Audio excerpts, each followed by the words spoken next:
123 लोग वो हैं जिनका पोस्टमार्टम हुआ। बाकी बहुत सारे ऐसे लोग भी हैं जो बताया जा रहा है कि मरने वालों में बच्चों की संख्या बहुत है और महिलाओं की संख्या ज्यादा है।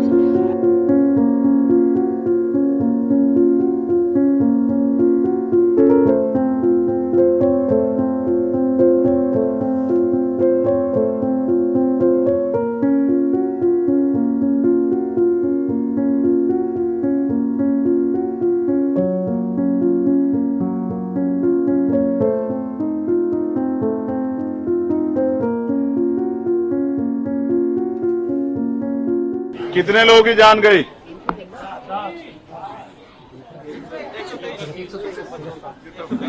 123 तो वो हैं जिनका पोस्टमार्टम हुआ। सर जी गलत है, गलत है। 750 मैं था वहाँ। तुम तो वहाँ बाबा का आशीर्वाद लेने गए थे। नहीं सर, मैं बाबा का आशीर्वाद नहीं। और क्या? कभी नहीं गया। कोई कहते मेरे गांव के लोग हैं, मैं कभी नहीं गया। गए नहीं? चुप हो जाओ।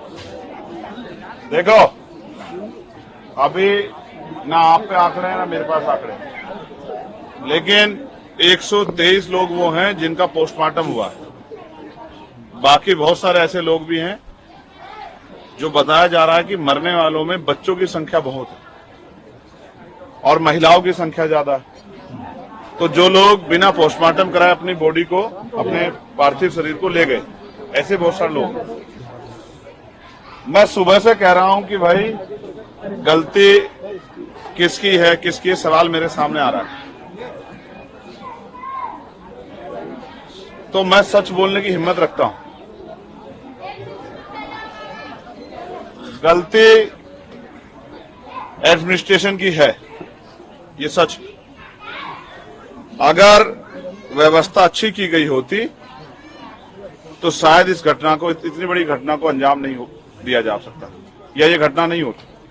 अगर व्यवस्था सही होती, बड़े अधिकारियों ने, पुलिस के अधिकारियों की, कर्मचारियों की ड्यूटी उस प्रकार से लगाई होती और उनकी संख्या पर्याप्त होती। 80,000 लोगों की परमिशन पे और 100 लोग अगर ड्यूटी करेंगे, एक आदमी अगर 800 आदमियों की जिम्मेदारी उठाएगा तो कहां संभव है?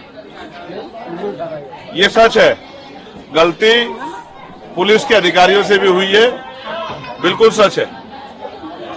लेकिन सच ये भी है कि सरकार ने भी लापरवाही बरती है, ये भी एक कड़वा सच है। क्योंकि सरकार इस बात को जानती है कि कौन लोग वहां ज्यादा संख्या में जा रहे हैं और उनके जीने और मरने से कोई फर्क किसी को पड़ता नहीं।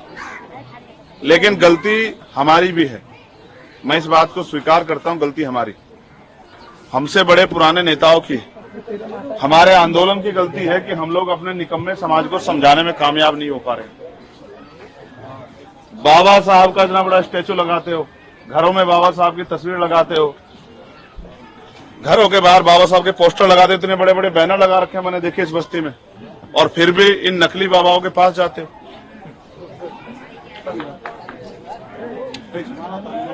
बाबा साहब अंबेडकर के संघर्षों को भूल के और वहां जाते हो ये सोच के कि आपकी गरीबी, परेशानी, लाचारी, बीमारी, आपकी समस्या बाबा ठीक कर देंगे। और तो बताओ कितनी ठीक हुई? परमानेंटली नहीं ठीक होगी क्या? अब इतने लोगों को कोई परेशानी नहीं होगी जितने लोग मर गए हैं, इनको कभी कोई परेशानी नहीं होगी जिंदगी में, लेकिन इनके परिवार को जो परेशानी होगी वो परमानेंट ही होगी, बहुत लंबी, जब तक ये जिएंगे। जिसने अपनी बहन खो दी, जिसने अपनी माँ खो दी, जिसने अपनी बेटी खो दी, जिसने अपना बेटा खो दिया, उनके जीवन में सदैव के लिए अंधेरा हो गया। महसूस करो, अगर हम अपने लोगों को समझाने में कामयाब हो जाते कि अपने महापुरुषों के रास्ते पे चलना है और वो लोग महापुरुषों के रास्ते पे चलते तो ये दिन थोड़े देखना पड़ता। तो हमें अपने अंदर भी झांकना चाहिए। और इसका कारण ये है कि जब मैं पार्लियामेंट में बोल रहा था तो मैंने कहा था कि देश आजाद हुआ लेकिन धन धरती राजपाट में बंटवारा नहीं हुआ। तो जो लोग गरीब थे पिछले व्यवस्था के आधार पे, जब संविधान से पहले जो व्यवस्था थी, वो गरीब के गरीब रहे और अमीर अमीर होते गए। अब उन गरीबों को अपने पैरों पे खड़ा होने के लिए तमाम तरह के संघर्ष करने पड़ रहे हैं और ये लोकतांत्रिक जिम्मेदारी थी कि हर व्यक्ति को सुख सुविधा और सम्मान मिले। लेकिन मैं समझता हूं कि आप वहां गए क्यों? आप इसलिए वहां जाते हो कि जो गरीबी आपकी जिंदगी में है, आपके बेटे को रोजगार नहीं मिल रहा है, बेटी की शादी नहीं हो रही है, मकान टूटा फूटा मकान है, जमीन नहीं है, बीमार है, तो बाबा जी से आशीर्वाद लेके सब चीज ठीक हो जाएंगी। तो हुई क्या? हाँ भाई। हुई क्या? तो इसके बाद तो समझ आ जानी चाहिए कि भाई अगर इसके बाद भी समझ नहीं आ रही है तो फिर भाई आप अपनी मौत के जिम्मेदार खुद ही होंगे। फिर किसी को क्या कोसना, किसी को क्या बुरा कहना। वो अलग है कि सरकार ने आपकी जान की कीमत 4 लाख रुपए लगाई, 2 लाख रुपए स्टेट सरकार ने और 2 लाख रुपए सेंटर की सरकार ने। उनको लगता है कि आपके जीवन की कीमत 4 लाख रुपए, जबकि सत्य नहीं। मेरा ये मानना है कि कम से कम 25-25 लाख रुपए का मुआवजा सरकार को देना चाहिए। देना चाहिए, देना चाहिए। क्योंकि जो व्यक्ति पाल पोस के इसको बड़ा किया गया है और जिसके ऊपर परिवार की जिम्मेदारी टिकी है या जिससे परिवार जुड़ा हुआ है, जब वो नहीं रहा तो उसकी कमी तो कैसे पूरी नहीं हो सकती। लेकिन सरकार, मुख्यमंत्री आए थे, मुझे लगा था उनके आंसू पूछेंगे, लेकिन मुख्यमंत्री जब आके यहाँ पता लगा कि ये कौन लोग हैं जिनके साथ इतना जुल्म हुआ है, तो मुख्यमंत्री ने सोचा होगा इनकी जिम्मेदारी मेरे सर नहीं, इनकी जिम्मेदारी तो चंद्रशेखर आजाद को उठानी है। तो चाहे वो की उनकी मदद करे तो 2-2 लाख रुपए देकर टाल के चले गए। ये है आपकी जिंदगी का सच। मैं आपसे हाथ जोड़ के कह रहा हूं, अंधविश्वास पाखंडवाद में मत पड़ो, अपने बच्चों को पढ़ाओ। वो अलग बात है कि सरकार ने रोजगार के सारे साधन खत्म कर दिए, पढ़े लिखे नौजवान बेरोजगार घूम रहे हैं। भर्ती आती है, भर्ती बाद में आती है, पहले पेपर लीक हो जाता है और जो भर्ती आ जाती है उसमें 69,000 शिक्षक भर्ती से घोटाले हो जाते हैं। लेकिन फिर भी हम पे ये रास्ता नहीं है। ये रास्ता तो हम पे इतने साल हम जुर्म सहते रहे, सदियों, तब सब लोगों ने होते, किसने हमारी बात नहीं सुनी। तो बाबा साहब अम्बेडकर ने हमें रास्ता दिखाया, भगवान बुद्ध ने हमें रास्ता दिखाया, सदगुरु रविदास जी ने, गुरु नानक देव ने हमें रास्ता दिखाया, गुरु कबीर ने हमें रास्ता दिखाया। लेकिन वो रास्ता ये नहीं है जो जिस रास्ते पे आप जा रहे हो। तो पहले तो हमारे यहाँ वैचारिक लोग थे, आंदोलन थे, समझाया जाता था, सिखाया जाता था, जागरूक किया जाता। अब तो बंद हो गया सब कुछ। और मैं तो आज की नौजवान पीढ़ी पे हंस रहा हूँ, तुम कैसे भेजने देते हो माँ को वहां भेज देते हो, कैसे माँ मानती नहीं, अब कैसे मनाओगे माँ? अपनी जिम्मेदारी को अदा करो। सिर्फ मेरे आने पे घूमने से या नारा लगाने से काम नहीं चलेगा। समाज में बैठ के समाज को जागरूक करो। जब तक आप जमीनी स्तर पे समाज को जागरूक नहीं करोगे तो जयंती बनाने से कुछ नहीं हुआ। इतने बड़े बड़े बैनर लगाए, अलग अलग बैनर लगाए, अलग अलग कमेटी बनाई, क्या हुआ उससे? लेकिन फिर भी जाता हो वहीं रहे हो। आपको बाबा के रास्ते पे नहीं, डॉक्टर बाबा साहब अम्बेडकर के रास्ते पे चलना होगा अगर आपको अपनी जिंदगी में उद्धार करना है। आपको अपनी गरीबी, बेबसी, लाचारी, परेशानियां, बीमारियों का इलाज करना है तो आपको अपनी सामाजिक जागरूकता बढ़ानी पड़ेगी और राजनीतिक ताकत भी बनानी पड़ेगी। और आप नहीं कर पाओगे ऐसा तो फिर कोई परिवार जाएगा बाबा के पास और बाबा के पास जाने के बाद बाबा से क्या उम्मीद करेगा कि जीवन बदल जाए। और मैं तो ये जो मीडिया के साथी इनके माध्यम से कहना चाहता हूँ बाबा जी को, ये वाले बाबा जी, अपने वाले बाबा जी नहीं, उनके विचार तो हम पे हैं। ये जो बाबा जी यहाँ वाले, कि अगर वास्तविकता में इनके हितैषी हो तो इनको कम से कम 1-1 करोड़ रुपए का मुआवजा अपनी तरफ से दो। अगर आप इनके हितैषी, जिनकी जान चली गई, जिनके परिवार का सूरज छिप गया है, उनको कम से कम 1-1 करोड़ रुपए का मुआवजा दो, तब तो मैं मानूं कि आप इनके हितैषी, क्योंकि ये आप ही के नाम पे तो गए थे वहां। और अगर आप ऐसा नहीं करते तो ये माना जाए कि आप भी इनसे कोई प्रेम नहीं रखते। तो मैं आपसे अपील करता हूँ, ये जो मेरी माएं बहनें बैठी हैं, ये आप मीडिया वाले, तुमने बड़ा परेशान कर दिया। तुम्हें अपने इसकी पड़ी, तुम डिस्टर्ब कर रहे हो इस तरह से। यहाँ इसका खामियाजा फिर भुगत लोगे क्या?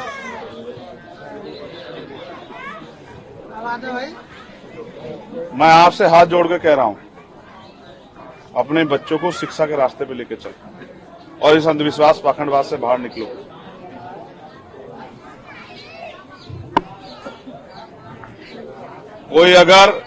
कोई सामंती, कोई गुंडा अगर आप पे अपराध कर देता तो मैं उसके नकेल गिर देता आज। लेकिन यहां तो आप खुद गए हो जाके मरने की। अगर कोई गुंडा, बदमाश, सामंती इस तरह की हिम्मत जुटाता तो आज उसको आज ही नकेल गिर देता, उसको बताता कैसे हिम्मत जुटाई जाती है। लेकिन अब इसमें क्या कहूं, किसको पकड़ूं, किससे जवाब मांगू? इतने लोगों की जान क्या मेरे लोगों की जान की कोई वैल्यू नहीं है? कितने लोग चले गए हैं? एक जानवर मरता है तो भी बवाल हो जाता है, इतने लोग मरे हैं, किसी को फर्क नहीं पड़ रहा है। मैं आपसे तो अपील कर सकता हूं, ये नौजवान साथी खड़े हैं, कि कम से कम एक बार ऐसी जगह जाने से पहले एक बार इनकी तरफ भी देखा करो जिन्होंने अपने 4-4 बच्चे कुर्बान कर दिए हमारे लिए। जिन्होंने अपना पूरा परिवार कुर्बान कर दिया हमारे लिए, और हम अपना परिवार कुर्बान कर रहे हैं बाबाओं के लिए, तो फिर हमारा कैसे उद्धार होगा भाई बता। ये कुरीतियां जो हमारे समाज में घुस गई है, नशा हो किसी भी तरह का, और ये अंधविश्वास पागल, इससे बाहर निकलो अगर जिंदा रहना है। आपकी मुक्ति का रास्ता शिक्षा, सामाजिक जागरूकता, सत्ता से होकर निकलेगा, इसके अलावा कोई रास्ता नहीं।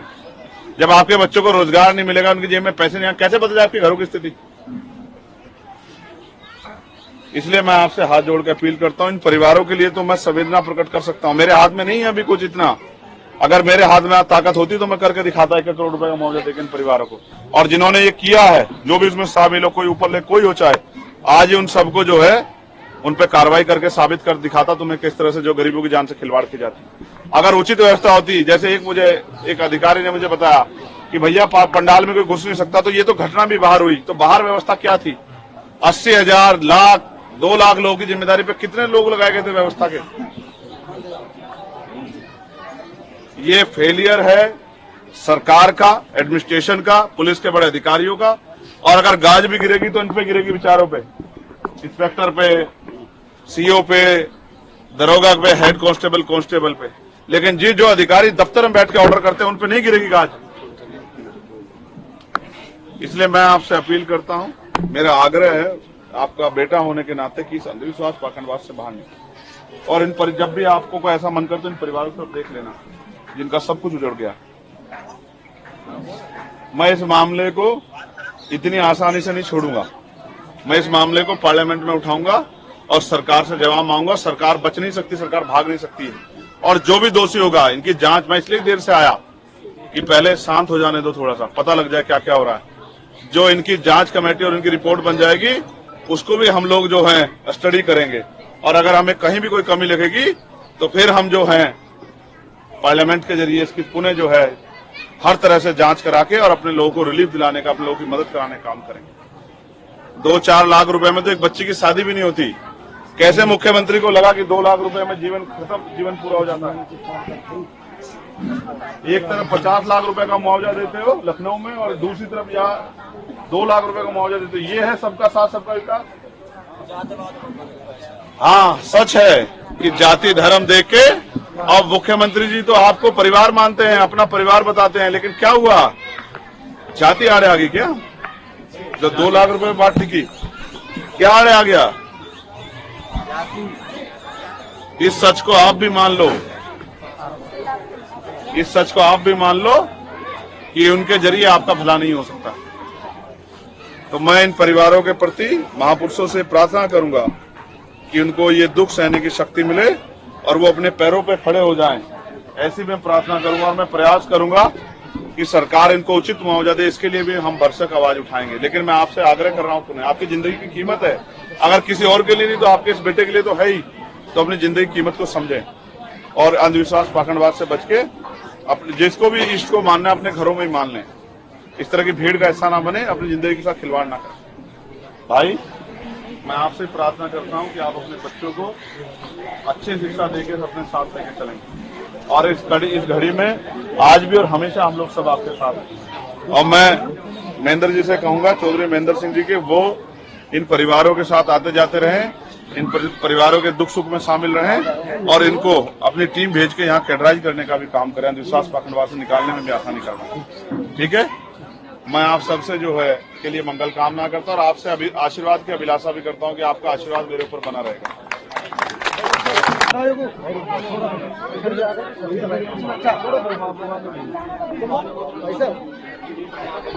देखो, ये बहुत दर्दनाक घटना है, इतने लोगों की जान गई है। शायद उत्तर प्रदेश में अब से पहले इतनी बड़ी घटना शायद ही कभी घटी हो। सरकारी आंकड़े 123 के हैं, लेकिन बहुत सारे ऐसे लोग हैं जो अपने परिवार को और उनके जो अंतिम शरीर को तत्काल लेके चले गए, जिनमें बच्चों की संख्या, महिलाओं की।